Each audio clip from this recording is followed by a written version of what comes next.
भागलपुर में मौत का धमाका।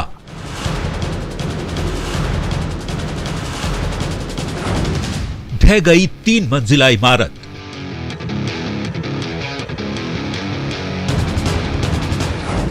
बिछ गई लाशें।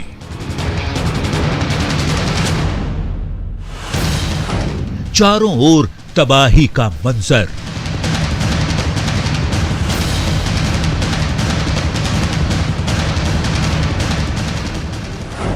फुलझड़ी पटाखा या बम का धमाका। बम बारूद और बर्बादी की इनसाइड स्टोरी।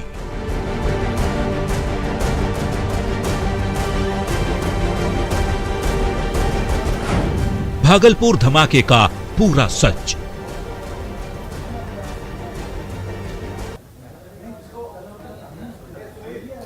नमस्कार, न्यूज रूम लाइव देख रहे हैं आप और मैं हूं आपके साथ सोनाली सिंह। तो चलिए बुलेटिन की शुरुआत करते हैं। भागलपुर धमाके के बाद कई सवाल उठ रहे हैं, लेकिन सबसे बड़ा और गंभीर सवाल ये कि आखिर ये महज एक फैक्ट्री में, पटाखा की फैक्ट्री में धमाका था या फिर एक आतंकी साजिश थी, और इस साजिश से पुलिस अब तक अनजान आखिर क्यों है।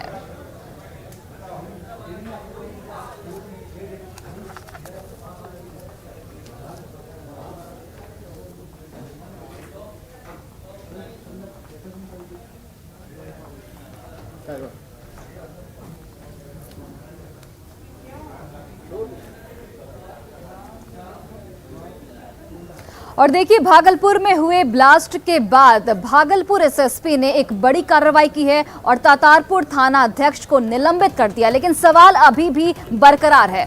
सवाल ये कि आखिर जब महज आधे घंटे की दूरी पर भागलपुर समाहरणालय था घटनास्थल से, तो फिर पुलिस को अवैध पटाखा फैक्ट्री की जानकारी क्यों नहीं थी, जहां डीएम और एसएसपी से लेकर भागलपुर के तमाम अफसर बैठते हैं, वहां घटनास्थल को लेकर जानकारी क्यों नहीं थी कि यहां पर बिना लाइसेंस के पटाखा फैक्ट्री को संचालित किया जा रहा है। बावजूद इसके पटाखे की फैक्ट्री कैसे चल रही थी, बारूद की गंध इन आला अफसरों के नाक तक आखिर क्यों नहीं पहुंची। घटनास्थल से सभी सवालों का जवाब तलाशने की कोशिश कर रहे हैं हमारे सहयोगी अमित कुमार।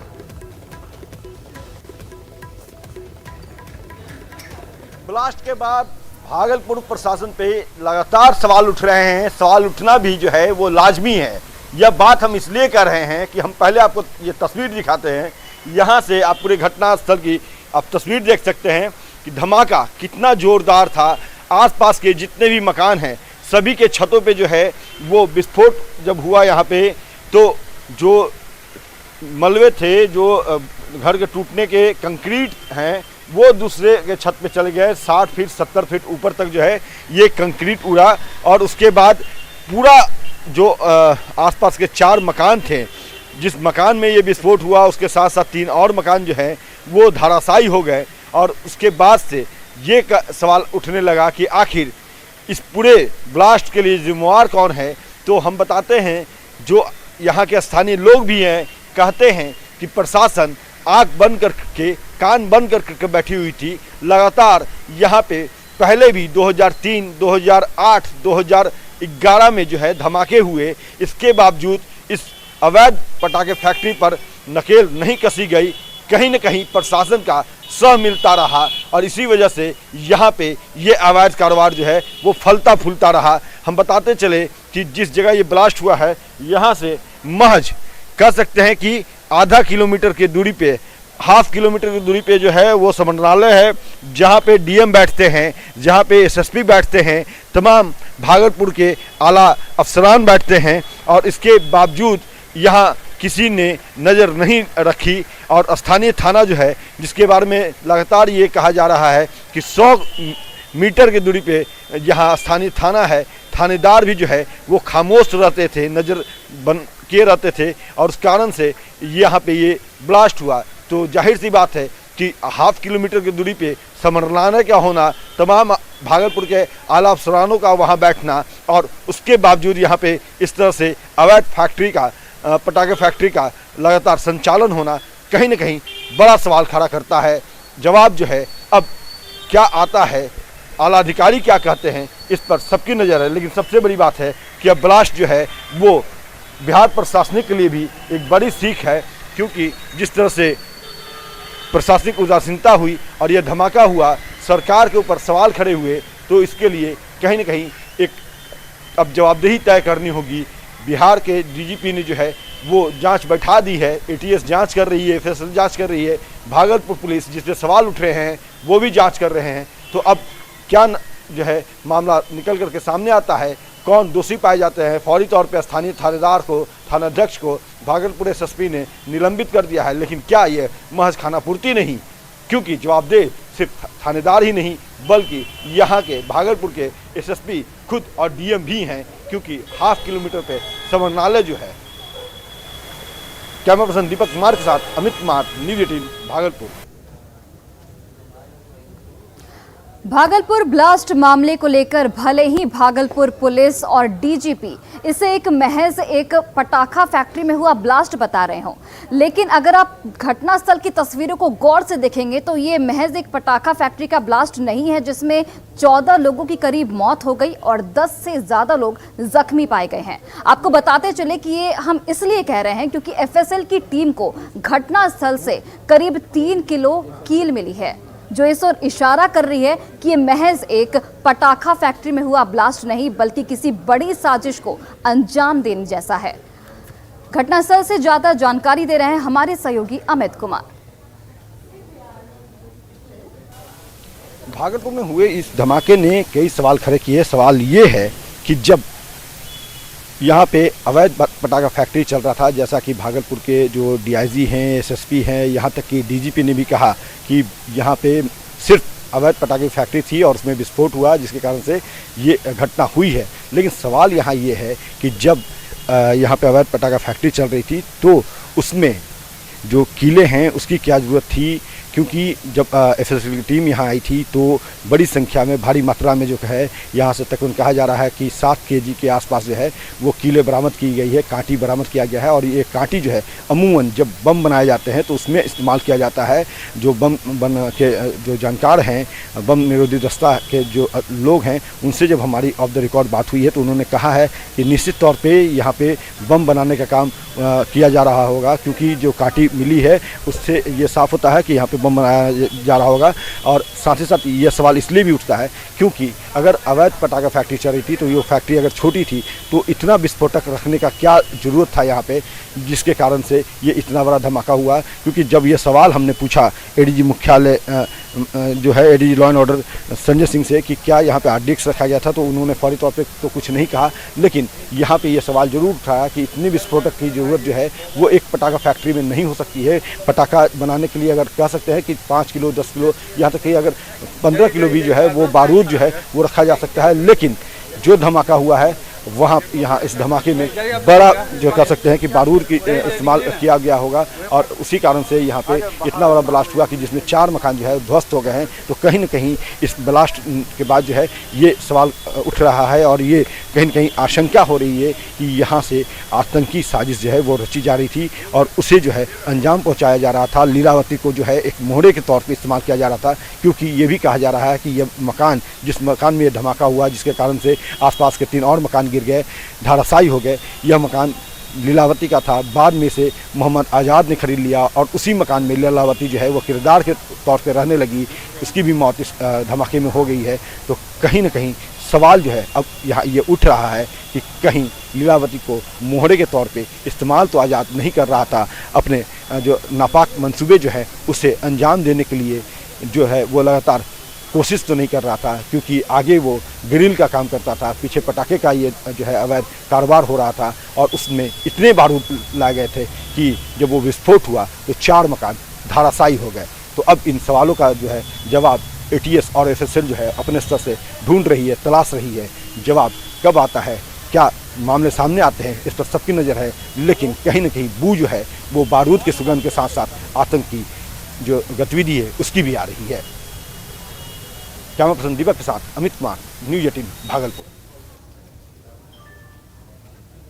और अब इस मामले को लेकर सियासी बयानबाजी भी शुरू हो गई है। जेडीयू विधायक गोपाल मंडल ने इस पूरे मामले को लेकर बड़ा बयान दिया है और कहा है कि किसी भी पटाखा फैक्ट्री में विस्फोट से घर नहीं टूटते।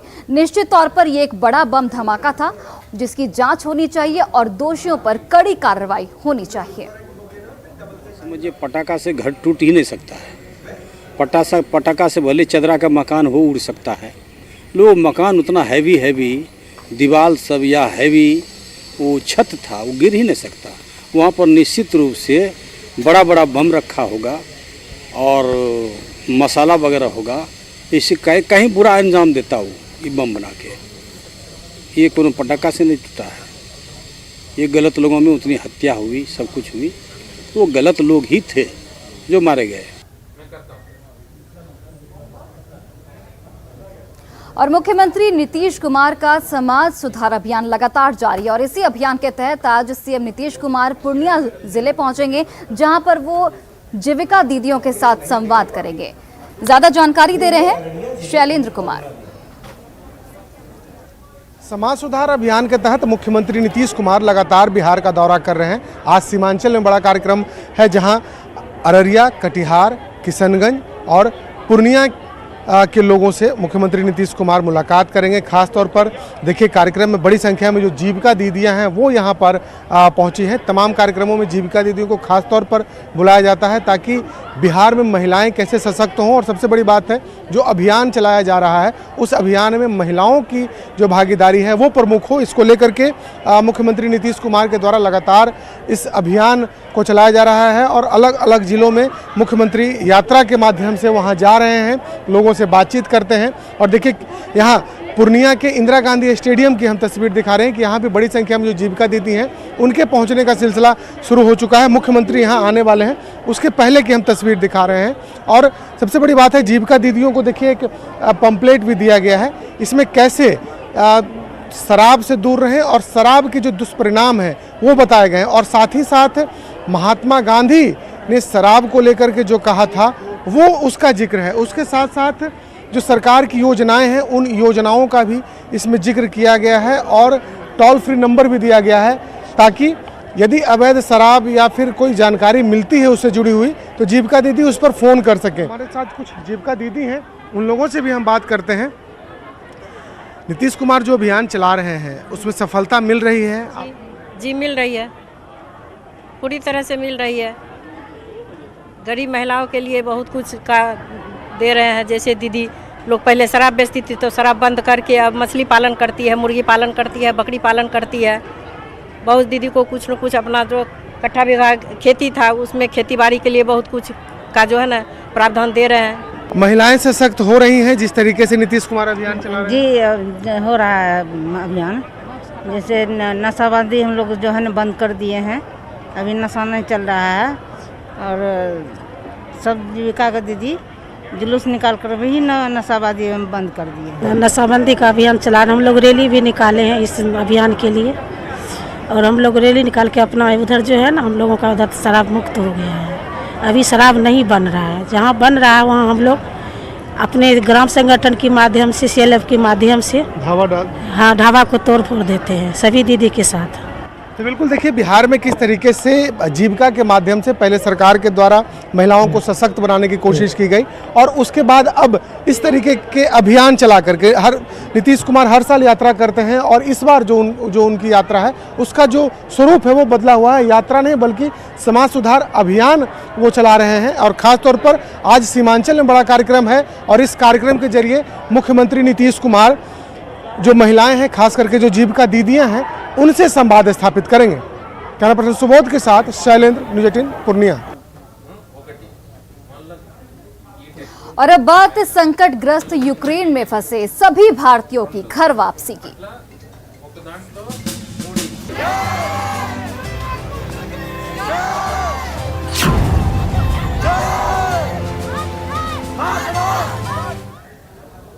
और देखिए, यूक्रेन में फंसे सभी भारतीय छात्रों की घर वापसी के लिए केंद्र सरकार जो है वो ऑपरेशन गंगा चला रही है और इस ऑपरेशन में भारतीय वायुसेना भी शामिल है। आज की अगर बात करें तो आज 11 फ्लाइट से करीब 2200 भारतीय छात्र वापस भारत लौटेंगे। इसमें से 10 फ्लाइट दिल्ली में लैंड करेगी, वहीं एक फ्लाइट मुंबई में लैंड करेगी। आपको बताते चले कि इन फ्लाइट्स में से 10 फ्लाइट दिल्ली में, वहीं एक मुंबई में उतरेगी। शनिवार को आने वाले विमानों में से 4 भारतीय वायुसेना के कार्गो विमान शामिल हैं। यूक्रेन के पड़ोसी देशों रोमानिया, हंगरी, स्लोवाकिया और पोलैंड से विशेष उड़ानों के जरिए भारत अपने नागरिकों को लगातार निकाल रहा है। रूस के हमले की वजह से यूक्रेन का हवाई क्षेत्र 24 फरवरी से ही बंद है। विपरीत परिस्थितियों के बाद भी खार्किव और पिसोचीन में फंसे स्टूडेंट्स को भोजन और पानी पहुंचाया गया है। खार्किव में करीब 300 भारतीय अभी भी फंसे हुए हैं, जिनको निकालने की कवायद लगातार केंद्र सरकार की ओर से की जा रही है। was very difficult situation for us to live there, and we thankful to all Indian government to evacuate us here, and we are very thankful. And how many people you were in the flight? We were approx 100 and 150 people. सच में बहुत ही ज़्यादा धन्यवाद करना चाहूँगी सरकार का कि सबके बच्चे उन्होंने मतलब इतना पेन लेके वापस लाए हैं। नहीं तो पेरेंट्स तो बिल्कुल हेल्पलेस थे, हम पैसे से भी कुछ भी नहीं कर पाते, बच्चे को कैसे वापस लाते। तो वास्तव में सच में देश को ऐसी सरकार की ज़रूरत है जो मतलब केवल अपने बारे में नहीं सोचती, पूरे देश के बारे में हर जनता न मतलब जातिवाद, राष्ट्रवाद सबसे ऊपर उठ के उन्होंने सोचा है। वास्तव में बहुत अच्छा लग रहा है। I am coming from Kharkiv, Ukraine. And how many people you came together? Like how many students you were in the plane? Basically, I was stuck in the Kyiv from 24th of the Feb, and from there we somehow made our way to Romania border, and from that government helped us to come here. तो अभी उधर से आए हैं और government of India लेके आई है हमें, तो बहुत अच्छा लग रहा है। और आप कितने लोग थे प्लेन में? कितने लोग? हम 232 लोग थे। हम रोमानिया के सुचेवा डिस्ट्रिक्ट से आए हैं। आप कौन से फ्लाइट से आए थे? इंडिगो की फ्लाइट। और अभी जो गवर्नमेंट मिशन गंगा के तहत जितने भी स्टूडेंट यूक्रेन में फंसे हैं उनको वापस ला रही है। हाँ जी। तो उसमें आप क्या ये हाँ गवर्नमेंट ला रही है, बहुत अच्छा है, बट बहुत बच्चे अभी भी जो खार्किव डिस्ट्रिक्ट है जो मेन है उसमें फंसे हैं, तो उनका कोई आने जाने का बॉर्डर की तरफ है नहीं, क्योंकि खार्किव से बॉर्डर लगभग 700-800 किलोमीटर पड़ता है। केंद्र सरकार की ओर से यूक्रेन में फंसे जितने भी भारतीय छात्र हैं उनको लगातार वापस भारत बुलाया जा रहा है, इवैक्यूएट किया जा रहा है। इसी कड़ी में औरंगाबाद के दाऊद नगर के एक छात्र हैं आलोक राज, जो आज अपने घर पहुंचे हैं और उनके घर पहुंचने के बाद परिवार में खुशी का माहौल है। परिवार वाले बेहद खुश हैं और केंद्र सरकार को लगातार धन्यवाद दे रहे हैं कि उनके बेटे की वतन वापसी हो पाई। वहीं पे आलोक राज ने ये कहा है कि जिस तरीके से तिरंगे ने उनके लिए सुरक्षा कवच का काम किया वो बेहद ही सराहनीय है। इसके अलावा उन्होंने ये कहा है कि भारत सरकार ने मुफ्त फ्लाइट की सुविधा भी दी है और शेल्टर होम बनाकर वहां फंसे लोगों के खाने पीने का भी बेहतर इंतजाम कर रखा है।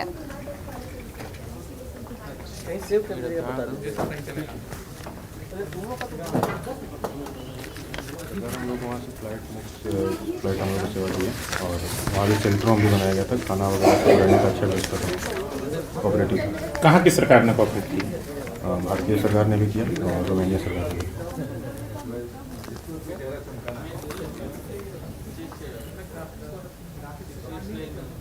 और देखिए, यूक्रेन में फंसा छात्र अजय कुमार जो है वो वापस लौट आया है। शिवहर का ये छात्र बताया जा रहा है और आपको बताते चले कि इसके बाद परिवार वालों में खुशी का माहौल है। परिवार वाले बेहद खुश हैं और उस छात्र का माला पहनाकर स्वागत किया जा रहा है। साथ ही उस छात्र के परिजन ने सरकार से ये अपील की है कि और भी छात्र जो वहाँ पर फंसे हुए हैं उन्हें भी जल्द से जल्द वापस बुलाया जाए भारत। और दोस्त वगैरह टीवी से या उनके घर वाले परिवार वाले तो पता चला इंटरनेट द्वारा, इंस्टाग्राम से। मेरे यहाँ कुछ भी नहीं था जहाँ पे मैं रहता था, वहाँ सारा सिचुएशन नॉर्मल था। बस ये था कि घर वाले थोड़ा बोल रहे थे आने के लिए, तो आ गए। उस समय आपको कैसा फील लग रहा था? जिस गाड़ी से जा रहा था उस गाड़ी पे तिरंगा का एक फ़ोटो चिपका दिया था और वहाँ से निकलने में इजी भी मिल गया और मोल्डोवा बॉर्डर क्रॉस करके वहाँ की गवर्नमेंट ने हेल्प करा। फिर वहीं पे हम सबको एकोमोडेशन कराया गया और फिर वहाँ से रोमानिया की ओर बढ़े फिर। और देखिए, यूक्रेन में फंसी कटिहार की छात्रा निधि अपने घर वापस लौट आई है। उनके घर वापस लौटने के बाद परिवार में खुशी का माहौल है। लेकिन अगर हम छात्रा निधि की बात करें तो वो अभी काफ़ी डरी हुई है और लगातार यूक्रेन में जो कुछ भी उनकी अनुभूति हुई है, जो कुछ भी उन्होंने सहा है, उसको बयां कर रही हैं। निधि यूक्रेन में मेडिकल की पढ़ाई कर रही थी, लेकिन वहाँ हालात बिगड़ने के बाद वह यूक्रेन से वापस आने के लिए पोलैंड चली गईं, जहां से वो भारत सरकार के सहयोग से अपने घर वापस लौट आई हैं। निधि सकुशल वापस तो लौट आई हैं, लेकिन उसे अपने पढ़ाई की अब चिंता सताने लगी है।